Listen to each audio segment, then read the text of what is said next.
இயேசு ஜீவிக்கிறார். சுவிசேஷ ஊழியம் வழங்கும் ஜீவ வார்த்தைகள். சுப்பிரமணியனே, ஆண்டவராகிய இயேசு கிறிஸ்து நாமத்தில் உங்களை யாவரையும் அன்போடு வாழ்த்து வரவேற்கிறோம்.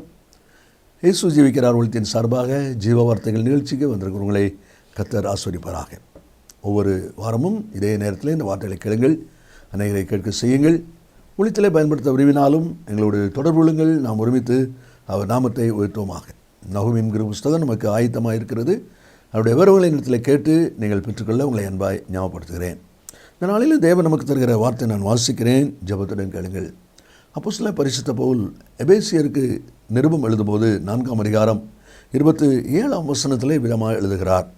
பிசாசுக்கு இடம் கொடாமலும் இருங்கள். பிசாசானவன் இன்றைக்கி தேவனால் தெரிந்து கொள்ளப்பட்ட பிள்ளையுடைய வாழ்க்கையில் எனக்கு எப்படியாவது வாய்ப்பு கிடைக்குமா, நான் எப்படியாவது அவங்க வாழ்க்கையில் பிரவேசிக்க முடியுமா, அவங்களுடைய தொழிலில் பிரவேசிக்க முடியுமா என்று சொல்லி அவன் பிரயாசப்பட்டு கொண்டிருக்கிறான். அதனால தான் ஆண்டவர் சொல்கிறாரு, பிசாசுக்கு இடம் கொடாமலும் இருங்கள் என்று சொல்லி. பேதுரு தன்னுடைய நிருபத்தில் 1ஆம் நிருபம் 5ஆம் அதிகாரம் 8ஆம் வசனத்திலே நாம் வாசிக்கும்போது, உங்கள் எதிராளியாகிய பிசாசானவன் கர்ஜிக்கிற சிங்கம் போல எவனை விழுங்கலாமோ என்று வகை தேடி சுற்றி திரிகிறான். அப்படியானால் அவன் சுற்றி திரிஞ்சு கொண்டிருக்கிறான், வகை தேடி யாரை நஷ்டப்படுத்தலாம், சேதப்படுத்தலான்னு சொல்லி. அதனால தான் ஆண்டவர் சொல்கிறாரு, நீ இடம் கொடுத்துறாத, நீ வாய்ப்பு கொடுத்துறாத, நீ ஜாக்கிரதையாக இருக்கணும் என்பதை குறித்து ஆண்டவர் சொல்வதை பார்க்கிறோம். காரணம், பிசாசுக்கு நன்றாகவே தெரியும். யோபு 1ஆம் அதிகாரத்தில் சாத்தானானவன் கர்த்தருடைய சமூகத்தில் வந்து நிற்கும்போது ஆண்டவர் அவன் பேசுகிறார். அப்படி பேசும்போது யோபை குறித்து கர்த்தர் சொல்லும்போது அவன் சொல்லுகிறான், 1ஆம் அதிகாரம் 10ஆம் வசனத்தில், சும்மாவா யோபு உண்மை நேசிக்கிறான், உண்மை கனம் பண்ணுறான், நீர் அவனையும் அவன் வீட்டையும் அவனுக்கு உண்டான எல்லாவற்றையும் சுற்றி வேலி அடைக்கவில்லையோ. அப்போ பிசாசுக்கு நல்லா தெரியுது, ஆண்டவர் தம்முடைய பிள்ளைகளை சுற்றி அவர்களுக்கு இருக்கிற சகல சம்பத்து சகல ஆசீர்வாதங்களை சுற்றி ஆண்டோடைய வேலி இருக்கிறது, ஆண்டோடைய பாதுகாவல் இருக்கிறது என்பது பிசாசுக்கு நன்றாகவே தெரியும். அதனால தான் அந்த வேலிக்கு வெளியே அவன் சுற்றி திரிந்து கொண்டிருக்கிறான். எங்கே தொண்டு கிடைக்கும், எங்கே வாய்ப்பு கிடைக்கும், யாருடைய வாழ்க்கையில் நம்ம பிரவேசிக்கலாம் என்று சொல்லி அவன் பிரயாசப்பட்டுக்கிட்டு இருக்கிறான். அதனால தான் ஆண்டவர் சொல்கிறாரு, பிசாசுக்கு இடம் கொடாமலும் இருங்கள் என்று சொல்லி அந்த வார்த்தை சொல்வதை நாம் அதில் பார்க்கிறோம். வேகமாக 2-3 காரியங்களை நாம் வாசிக்க போகிறோம். ஏன் ஆண்டவர் பிசாசுக்கு இடம் கூடாதுன்னு சொல்லுகிறார், பிசாசுக்கு இடம் கொடுத்தா அது என்ன நடக்கும், அவன் என்ன செய்கிறவன் என்பதையும் ஆண்டவர் நமக்கு கற்றுக் கொடுக்க விரும்புகிறார். முதலாவது 1 நாளாகமம் 21ஆம் அதிகாரம் 1 வசனத்தை நாம் வாசிக்கும்போது, சாத்தான் இஸ்ரவேலுக்கு விரோதமாய் எழும்பி இஸ்ரவேலை தொகையிடுகிறதற்கு தாவீதை ஏவி விட்டது. ஆண்டவர் ஏற்கனவே சொல்லியிருக்கிறார், ஜனங்களிலே படை வீரர்கள் யார் யார் எவ்வளவு இருக்கிறாங்க என்பதை தொகையிடக்கூடாது என்று கர்த்தர் சொல்லியிருக்கிறார். அப்படியெல்லாம் கர்த்தருடைய வார்த்தை அது. அந்த வார்த்தையை மீற பண்ணும்படியாக, அந்த வார்த்தையை விட்டு விலகும்படியாக சத்துருவானவன் தாவீதை ஏவி விட்டது என்று பார்க்கிறோம். அதன்படி அவன் படைத்தலைவன் யோவாவை கூப்பிட்டு போய் எல்லாரும் எண்ணிட்டு வாங்கன்னு சொல்லி சொல்கிறான். அதனுடைய விளைவு என்ன என்று பார்ப்பில்லானால், ஆண்டவருக்கு அது மிகுந்த வருத்தத்தை உண்டாக்குனதுனால 21ஆம் அதிகாரம் 7ஆம் வசனத்தில், இந்த காரியம் தேவனுடைய பார்வைக்கு ஆகாததானபடியால் அவர் இஸ்ரவேலை வாதித்தார். அந்த வாதையிலே 70,000 பேர் செத்து போனான்னு பார்க்குறோம். முடிவில் தாவீது என்ன சொல்கிறார், அதுதான் நமக்கு மிக முக்கியம். 17ஆம் வசனத்தை நான் வாசிக்கும்போது அவன் சொல்லுகிறான், நான் தான் பாவம் செய்தேன், நான் தான் பொல்லாப்பு நடப்பித்தேன். பார்த்தீங்களா, நான் தான் பாவம் செய்தேன். அப்படியானால் பிசாசுக்கு இடம் கொடாமல் இருங்கள். நீங்கள் கொடுத்தீங்கன்னா அவன் என்ன செய்வான், பாவம் செய்வான், பாவத்துக்கு நேராக வழி நடத்துவான். அதுதான் முதல் அனுபவம். அதே தான் தேவனுடைய வார்த்தையிலே நாம் வாசிக்கிறோம். 1 சாமுவேல் 15ஆம் அதிகாரம் 24வது வசனத்தை வாசிக்கும்போது சவுல் ராஜா சொல்லுகிற காரியம், நான் கர்த்தருடைய கட்டளையையும் உம்முடைய வார்த்தையும் மீறினாலே பாவம் செய்தேன். பார்த்தீங்களா, பிசாசுக்கு இடம் கொடாமல் காரணம், அவன் பாவம் செய்ய வைக்கிறவன். பாவத்தில் நாம் சிக்கிக்கொள்ளாமல் இருக்க வேண்டுமானால் பிசாசுக்கு இடம் கொடுக்கக்கூடாது. 2வது ஒரு அனுபவத்தை நாம் வாசிப்போம். மார்க் சுவிசேஷம் 4ஆவது அதிகாரம் 15வது வசனத்தை நாம் வாசிக்கும்போது அங்கே விதமாய் வாசிக்கிறோம். மார்க் 4:15, விதைக்கிறவன் வசனத்தை விதைக்கிறான், வசனத்தை கேட்டவுடனே சாத்தான் வந்து அவர்கள் இருதயங்களில் விதைக்கப்பட்ட வசனத்தை எடுத்து போடுகிறான்.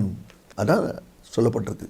அவன் அப்படிப்பட்ட காரியத்தை செய்கிறவன் ஆனதுனால அவனுக்கு நீ இடம் கொடுத்துறாத. அதை தான் ஆண்டவர் சொல்வதை பார்க்கிறோம். ஆதியாகமம் 2ஆவது அதிகாரம் 17வது வசனத்தை வாசிக்கும்போது ஆண்டவர் ஆதாமை பார்த்து சொன்னார், நன்மை தீமை அறியத்தக்க கனியை புசிக்க நாளிலே நீ சாகவே சாவாய். இது ஆண்டவர் கொடுத்த வார்த்தை. அதான் தேவனுடைய சத்தம், தேவனுடைய வார்த்தை. ஆனால் 3வது அதிகாரத்தில் சாத்தான் எவள்கிட்ட பேசும்போது என்ன சொல்கிறான்? நீங்கள் சாவையே சாவதில்லை. பார்த்தீங்களா? கர்த்தர் சொல்கிறாரு, நீ புசிக்கிற நாளில் சாகவே சாவாய். இவன் சொல்கிறான், நீ சாகவே சாவதில்லை. அப்போ அந்த வசனத்தை எடுத்து போடுகிறான். அதனுடைய முடிவு வேதனையும் துக்கமும், தோட்டத்தை விட்டு விரட்டப்படுகிற ஒரு வேதனையான அனுபவம் நடக்கிறதை நம்ம அதில் பார்க்குறோம். வார்த்தையில் கேட்குற அன்பு நேச பிள்ளைகளே, கர்த்தருக்குள் ஒரு தீர்மானம் பண்ணுறீங்களா? ஆண்டவரோடு உடன்படிக்கை பண்ணுறீங்களா? பரிசுத்தமாய் வாழ்வதற்கு, ஆண்டவர் கொண்டு செயல்படுவதற்கு, கர்த்தருக்கு சாட்சியாக நிற்பதற்கு தீர்மானம் பண்ணுறீங்களா? அந்த தீர்மான நாளிலே தானே அந்த தீர்மானத்தை உடைப்பதற்கு பிசாசு கவனமாக இருப்பான், வாய்ப்பு பார்த்துக்கிட்டே இருப்பான். நீங்கள் அதுக்கு இடம் கொடுத்துடாதீங்க. இனி 3வது அனுபவத்தை நாம் வாசிக்கும் போது மத்தேயு சுவிசேஷம் 13வது அதிகாரம் 25வது வசனத்தை நாம் வாசிக்கும் போது அங்கே விதமாய் வாசிக்கிறோம். மனுஷர் நித்திரை பண்ணுகையில் அவனுடைய சத்துரு வந்து கோதுமைக்குள் களைகளை விதைத்து விட்டு போனான். 3வது அனுபவம், பிசாசுக்கு இடம் கொடுக்காத. ஏன் அப்படின்னா, அவன் நல்ல பயிர்களுக்கு மத்தியில் களையை விதைக்கிறவன், களையான காரியத்தை விதைக்கிறவன். இந்த கலை என்பது சந்தேகம், மனசலிப்பு, கர்த்தருக்கு பிரியமில்லாத வைராக்கியங்கள், இதெல்லாம் ஒரு களை. இப்படிப்பட்ட களையை அவன் விதைச்சி விட்டுருவான். அது நமக்கு மேனியை நஷ்டப்படுத்திடும், கனி கொடுக்குற வாழ்க்கையை நஷ்டப்படுத்திடும். அதனால தான் ஆண்டவர் சொல்கிறாரு, நீ பிசாசுக்கு இடம் கொடுக்காத. ஏனென்றால் அவன் களையை விதைக்கிறவன். நியாயாதிபதிகள் 6ஆம் அதிகாரம் 13வது வசனத்தை நீங்கள் வாசிப்பீங்கன்னா, அதில் கிதியோன் சொல்கிறார், கர்த்தர் எங்களோட இருந்தால் இவையெல்லாம் எங்களுக்கு நேரிடுவானேன். பார்த்தீங்களா? ஒரு சந்தேகம் வருது, ஆண்டவர் எங்களோட இருக்கிறாரா? பிதாக்கள் சொன்ன காரியம்லாம் என்ன ஆச்சுது? ஆனால் இப்போ நாங்கள் மீதியான கையில் ஒப்புக்கப்பட்டிருக்கிறோமே அப்படின்னு சொல்லி அதில் கேள்விகளும் மனசலிப்பான வார்த்தைகளும் சந்தேகங்களையும் அவன் உண்டாக்குறதை பார்க்கிறோம். அதுதான் கலை. அப்போ இப்படிப்பட்ட கலையை அவன் விதைக்கிறதுனால கர்த்தர் மேலே இருக்கிற வைராக்கியத்தை, கர்த்தர் மேலே இருக்கிற பற்றுதலை விட்டு அவன் விலக பண்ணுகிறவனாக இருக்கிறான். அதனால தான் ஆண்டவர் சொல்கிறாரு, நீ அவங்களுக்கு என்ன செய்யாத, இடம் கொடுத்துடாத. மோசேயை கர்த்தர் ஊழியத்துக்கு அழைப்பு கொடுக்குறார். தம்முடைய வல்லமை எப்படிப்பட்டது, தம்முடைய பராக்கிரமம் எப்படிப்பட்டது என்பதை யாத்ராம 4ஆம் அதிகாரத்தில் ஆண்டவர் அவனுக்கு கற்றுக் கொடுக்குறார். என்னென்ன விதமான அனுபவம்னு சொல்லி அவனுக்கு கற்றுக் கொடுப்பதே மேலே பார்க்குறோம். கோலை கீழே போடு, அது பாம்பாகுது, அது பாலைப்படி திரும்ப கோல் ஆகுது. அப்போ இப்படிப்பட்டெல்லாம் காண்பிக்கும்போது ஆண்டவர் தம்முடைய வல்லமையை அவனுக்கு காண்பிச்சு கொடுக்குறார். இதெல்லாம் கவனமாக கேட்குறான். கேட்டுட்டு பிறகு கடைசியில் சொல்கிறான் 10வது வசனத்தில், ஆண்டவரே நான் திக்குவாயும் மந்தனாவும் உள்ளவன். பார்த்தீங்களா? இதெல்லாம் அறிஞ்ச பிறகும் ஆண்டவர்கிட்ட அந்த பணியை செய்ய முடியாமல் நான் திக்குவாயி நான் மந்தனாவுன்னு சொல்லிட்டு இருக்கிறான். இல்லை உன்னை கொண்டு தான் கர்த்தர் செய்யணும்னு சொல்லி அந்த காரியத்தை கர்த்தர் சொல்லி கொண்டிருக்கிறார். அப்போ அதுக்கு மேலே திரும்ப சொல்கிறான், நீர் அனுப்ப சித்தமாக இருக்கிற யாரையாயிலும் அனுப்பும். யாரையாயிலும் அனுப்பணும்னா உன்னையா தேடிட்டு இருக்கோம். ஏன் கர்த்தர் உங்களை அழைப்பு கொடுக்குறார்? ஏன் கர்த்தர் உன்னை தெரிந்து கொள்கிறார்? உன்னை கொண்டு செய்யணுங்கிறது தான், உங்களை கொண்டு செய்யணுங்கிறது தான் ஆண்டவர் எங்கே போனாலும் சுற்றி சுற்றி உங்களே தேடிக்கொண்டிருக்கிறார். அப்போது களை விதைக்கிறவன் யாரையாவது ஒருத்தர் செய்யுங்க என்று சொல்லி சாக்கு போக்கு சொல்லி தன்னை அதிலிருந்து கழிக்கிறதையும் நம்ம அதில் பார்க்குறோம். அதைத்தான் இந்த வசனத்திலே சொல்லப்பட்டிருக்கிறத பார்க்குறோம். லூக்கா சுவிசேஷம் 1ஆம் அதிகாரம் 13ஆம் வசனத்தில் ஆண்டவர் சகரியா பார்த்து சொல்கிறாரு, சகரியாவை பயப்படாதே, உன் வேண்டுதல் கேட்கப்பட்டது, உன் மனைவி ஒரு குமாரனை பெற்றெடுப்பா, யோவான் பேரிடு. அவன் சொல்கிறான் 18ஆம் வசனத்தில், சகரியா தூதனை நோக்கி, இதை நான் எதினால் அறிவேன்? நான் கிழவனாக இருக்கிறேன், என் மனைவி வயது சென்றவளாக இருக்கிறா. எப்போ நீ கிழவனாக இருக்கிறதும் உன் மனைவி வயது சென்றதும் உனக்கு தான் தெரியுமா? உன் மனைவி ஒரு குமாரனை பெறுவான்னு சொன்னார், அவருக்கு தெரியாதா? உங்கள் பலவீனம் தெரியும், உங்களுடைய நெருக்க சகலமும் கர்த்தருக்கு தெரியும். ஆனால் தேவன் ஒரு வார்த்தை சொல்வார், ஆனால் அந்த வார்த்தையில் நிற்கக்கூடாதபடி, அந்த வார்த்தையில் ஸ்திரமாய் செயல்பட முடியாதபடிக்கு உங்களுக்குள்ளே சந்தேகங்களும் உங்களுடைய பலவீனத்தை பயன்படுத்துகிற வார்த்தைகளும் வருதுன்னு சொன்னால் சத்துரு களை விதைக்கிறான். அதனால தான் ஆண்டவர் சொல்கிறாரு, பிசாசுக்கு இடம் கொடுக்காத. பிசாசுக்கு நீ இடம் கொடுத்தீங்கன்னா நல்ல பயிர்களுக்கு மத்தியில் அவன் களையை விதைக்க ஆரம்பிச்சிருவான். அப்படி களை விதைக்க ஆரம்பிக்கும்போது அதுவும் முளைக்க ஆரம்பிச்சிடும். ஆக மேனி அது கெடுத்துடும். நல்ல பலன் கொடுக்க முடியாதபடி, கனி திராணியாக இல்லாதபடி அது நஷ்டத்தை உண்டாக்கிறோம். அதனால தான் ஆண்டவர் சொல்கிறாரு, பிசாசுக்கு நீ இடம் கொடுத்துறாத. அவன் சுற்றிகிட்டே இருக்கிறான், வாய்ப்பை தேடிக்கிட்டே இருக்கிறான். நீ ஜாக்கிரதையாக உன்னுடைய வழிகளை நீ நடத்துக்கொள் என்று சொல்லி ஆண்டவர் சொல்வதை நம்மளே பார்க்கிறோம். இந்த வார்த்தை கேட்கிற அன்பு நேச பிள்ளைகளே, உங்களுடைய வாழ்க்கை கூட யோசித்து பாருங்கள். ஒருவேளை சில சமயங்களிலே ஏன் இப்படி நடந்துன்னே தெரியல, எதற்கு இப்படிப்பட்ட காரியம்லாம் நடக்குது, ஆண்டவர் ஏன் இதெல்லாம் அனுமதி கொடுக்குறார் என்கிற பல கேள்விகள் உங்களுக்குள்ள ஓடிக்கொண்டிருக்கலாம். அப்படிப்பட்ட அநேகரை நான் என்னுடைய வாழ்க்கையில் பார்க்க தான் செய்கிறேன். அதில் மிக முக்கியமான காரணம் என்னென்னா, பிசாசுக்கு இடம் கொடுக்கும்போது தான் அவன் களையை விதைக்கிறதுனால சந்தேகங்கள், எதிர்கேள்விகள், இப்படிப்பட்டதான மனசலிப்பான வார்த்தைகள் எல்லாமே உண்டாகிறதை நாம் அதில் பார்க்கிறோம். கடைசியாக ஒரு வசனத்தை நான் வாசிப்போமானால், லூக்கா சுவிசேஷம் 13வது அதிகாரம் 16வது வசனத்தை நான் வாசிக்கும் போது, கூனியான ஸ்திரீ ஆலயத்தில் இருக்கிறதை ஆண்டவர் பார்த்து அவளுக்கு சுகம் கொடுக்கிறதை அந்த பகுதியில் வாசிக்கிறோம். அதில் ஆண்டவர் என்ன சொல்கிறார் பாருங்கள். இதோ சாத்தான் 18 வருஷமாய் கட்டியிருந்த ஆபிரகாமின் குமாரத்தியாக இவளை ஓய்வு நாளில் இந்த கட்டிலிருந்து அவிழ்த்து விட வேண்டியதில்லையா என்று சொல்கிறார். அப்படியானால் 18 வருஷமாக இந்த அம்மா கூனியாக இருக்கிறாங்க. ஏன் அப்படி? ஒரு அசுத்தாவி, ஒரு பொல்லாத ஆவியினுடைய கட்டு அந்த அம்மாக்குள்ளே இருக்குது. ஆண்டவர் அதை சரி பண்ணுகிறார், அதை நிவர்த்தி பண்ணுகிறார்.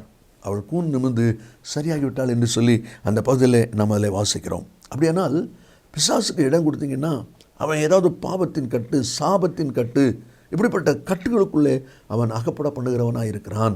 அதை தான் தேவனுடைய வார்த்தையில் வாசிக்கிறோம். என் அம்மா ஆபிரகாமின் குமாரத்தியாம். ஆபிரகாமின் குமாரத்தி என்றால் வாக்கு தத்துவத்தின்படி தேவனுடைய பிள்ளைன்னு அர்த்தம். அப்போ வாக்கு தத்துவத்தின்படி தேவனுடைய பிள்ளைகளை எப்படி சத்துரு கட்டி போட்டான்?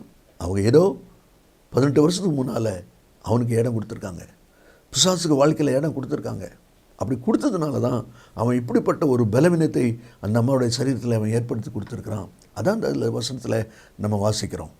ஒரு ஊமையான மனுஷனை இயேசுகிட்ட கொண்டு வந்தாங்க என்பதை குறித்து மத்தேயு 9ஆம் அதிகாரத்தில் நம்ம வாசிக்கிறோம். அதில் 33வது வசனத்தை நம்ம வாசிக்கும்போது, பிசாசு துரத்தப்பட்ட பின்பு ஊமையன் பேசினான். பார்த்தீங்களா? அப்போ அந்த பிசாசு அந்த மனுஷனுக்குள்ளே இருந்தனால அவனை ஊமையாக்கி வச்சுட்டு, அவன் ஊமை கிடையாது. இந்த பிசாசு அவனை ஊமை மாதிரி கட்டி வச்சுட்டு அதனால் பேசக்கூடாதவனாக இருக்கிறான். ஆண்டவர் இயேசு அவனுக்குள்ளே கிரியை செய்கிற அந்த பொல்லாத ஆவியை கடிந்து அப்புறப்படுத்தப்பட்ட பொழுது பிசாசு துரத்தப்பட்ட பின்பு அவன் பேசினான் என்று சொல்லி நம்மளை வாசிக்கிறோம். அருமையான கர்த்தருடைய பிள்ளைகளே, பிசாசுக்கு இடம் கொடுக்காதீங்க. அவன் ஏதாவது ஒரு காரியத்தில் நம்மளை கட்டி வச்சிருவான். அப்போஸ்தலர் 8ஆம் அதிகாரத்தில் சீமோன் அப்படிங்கிற மாயவத்தக்காரனை குறித்து நம்ம வாசிக்கிறோம். அவனுடைய குறித்து பவுல் சொல்லும்போது அதில் சொல்லப்பட்டிருக்கிறது, நீ கசப்பான பிச்சிலும் பாவக்கட்டிலும் அகப்பட்டிருக்கிறதாய் காண்கிறேன். நீ கசப்பான பிச்சிலும் பாவக்கட்டிலும் அகப்பட்டிருக்கிறதாய் காண்கிறேன். இந்த வார்த்தை கேட்கிற அன்பு நேச பிள்ளைகளே, ஆண்டவர் சொல்கிறாரு, பிசாசுக்கு வெளியே தான் சுற்றிட்டு அலையிறதுக்கு இடம் கொடுத்துருக்கு. அவன் வெளியே தான் சுற்றிட்டு அலையணும். நீ இடம் கொடுத்துடாத. இடம் கொடுத்தா என்ன நடக்கும்? 4 அனுபவங்கள். பாவத்துக்கு நேராக உங்களை வழி நடத்துவான். நீங்கள் எடுத்த தீர்மானத்தில் நிற்க முடியாதபடி வசனத்தை எடுத்து போடுகிறவனாக இருக்கிறான். 3வது கலை, சந்தேகம், மனசலிப்பு, கோபம், எரிச்சல், இப்படிப்பட்ட வைராக்கியம், இப்படிப்பட்ட கலையை விதைக்கிறவனாக இருக்கிறான். கடைசியாக கட்டி வைக்கிறவனாக இருக்கிறான். விடுதலையாகி செயல்பட முடியாதபடி வியாதிக்கட்டு, சாபத்தின் கட்டுகளை கட்டி வைக்கிறான். அதனால சொல்கிறாரு, பிசாசு இடம் கொடுத்துறாங்க, ஜாக்கிரதையாக ஓடுவோமா? நான் செபிப்போம். இயேசு சீக்கிரம் வரப்போகிறார். நல்ல பிதாவே, உமக்கு நன்றி சொல்கிறோம். உம்முடைய வார்த்தை ஆம் என்றும் ஆமேனும் இருப்பதற்காக ஸ்தோத்திரம்.